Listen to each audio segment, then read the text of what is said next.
Olá pessoal, eu sou o professor Cláudio Alexandre e vocês estão no canal Advocacia e Informação.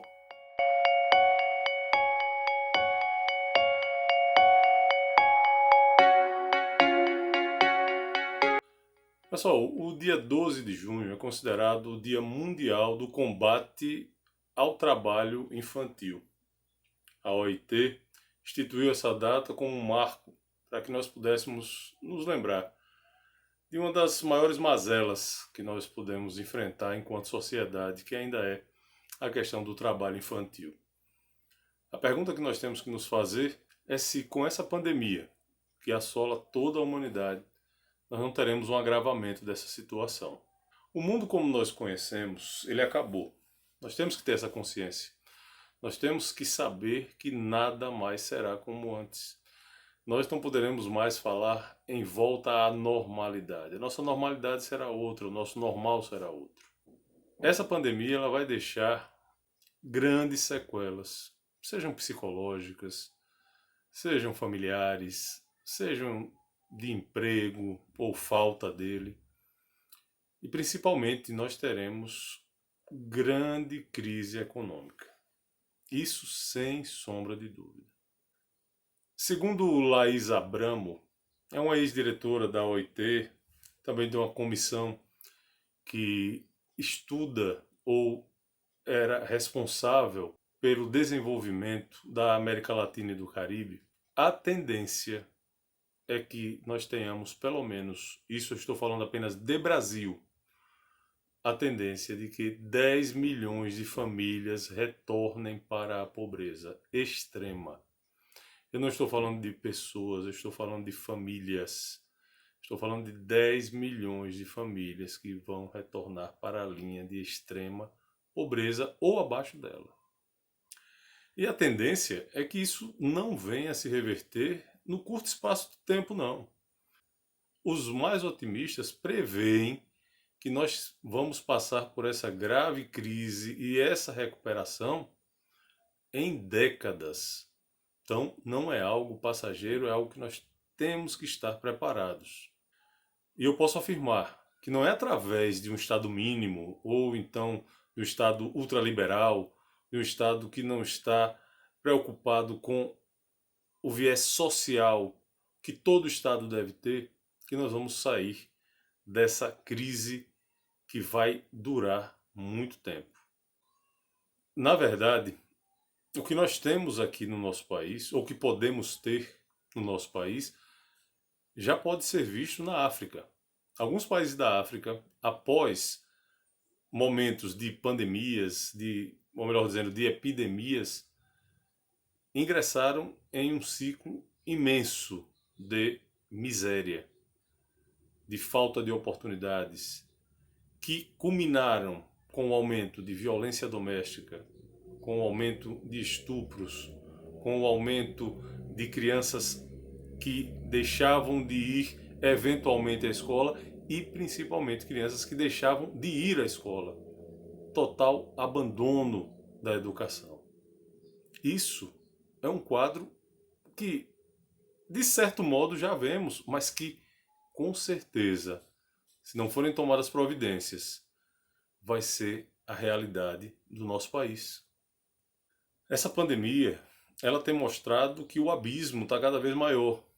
Cada vez mais nós temos um abismo a separar aqueles que têm condições tecnológicas, financeiras, de estudar, e aqueles que não têm condição nenhuma de fazer isso e que simplesmente, diante de uma situação financeira periclitante, se veem obrigados a, já que não tem como estudar, ter que trabalhar para ajudar no sustento da própria família. Isso nós estamos falando de crianças, nós estamos falando de adolescentes que simplesmente, por falta de opção, por falta de comprometimento estatal, por falta de comprometimento da própria sociedade, se veem colocadas numa situação em que não podem ter infância, que simplesmente têm que trabalhar para sobreviver.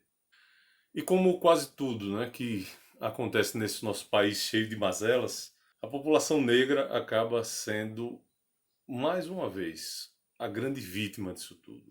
De acordo com estudos e dados do próprio IBGE, 70% das crianças que hoje trabalham são crianças negras. São crianças que não têm privadas, como eu disse, apenas a sua infância, não. Elas passam a sofrer maus tratos, elas passam a sofrer abusos sexuais, elas passam a viver em quadros de extrema miséria, elas passam a viver em constante pressão e violência psicológica. São crianças que, quando nós olhamos nos olhos, nós temos certeza de que ali já não há mais um espírito infantil. Segundo dados do IBGE, em 2016 eram 2,4 milhões de crianças e adolescentes de 5 aos 17 anos que trabalhavam no Brasil. E, além de trabalhar, elas ainda eram responsáveis pelos afazeres domésticos depois que chegavam do seu trabalho. E a pergunta que nós já sabemos a resposta é: como uma criança dessa vai poder estudar? Como é que uma criança dessa vai poder ser criança, ter infância, ter os mesmos direitos que o meu filho tem, que o seu filho tem? E se você não tem filhos, mas deseja tê-los, eu tenho certeza que você não gostaria dessa realidade, desse futuro para o seu filho. Essa situação, gente, ela se agrava muito mais, né? Ela se mostra mais grave no Norte, no Nordeste e no Centro-Oeste, que são as regiões que historicamente são impregnadas de pobreza, de miséria e principalmente do esquecimento das políticas públicas em nosso país. O ECA, para essas crianças, infelizmente, não passa de letra morta.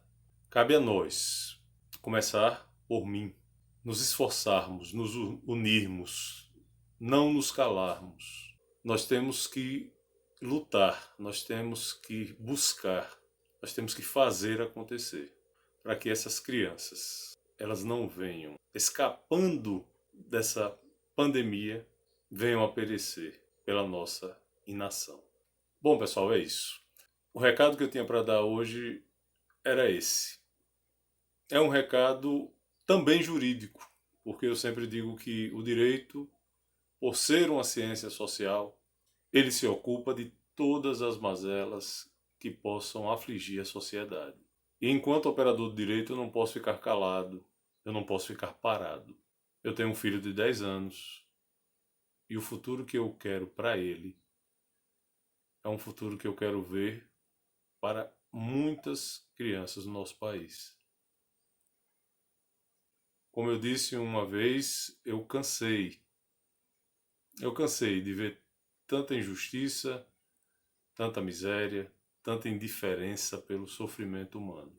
E parece que as notícias ruins não param de vir. As informações, elas vão vindo para cima da gente como uma avalanche, a gente não tem nem como escapar disso. Então, se o conteúdo hoje não foi tão jurídico quanto você esperava, eu espero que pelo menos ele possa despertar em você a vontade de mudar essa realidade. Eu peço que, se você quiser e tiver achado relevante aquilo que a gente discutiu aqui, que você se inscreva no canal, compartilhe principalmente esse vídeo. Se não quiser se inscrever no canal, compartilhe o vídeo, leve essa mensagem, faça alguma coisa.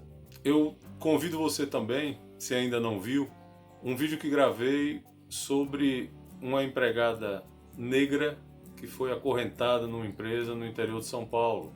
Também um vídeo impactante, também uma informação revoltante, e que é nossa obrigação, enquanto cidadão, passar adiante a nossa indignação, a nossa tristeza e principalmente o nosso sentimento de que isso não é algo aceitável. Nós temos que fazer a nossa parte, nós temos que fazer algo, porque se nós não fizermos, os chamados homens maus vão continuar agindo. É isso aí, pessoal. Até a próxima.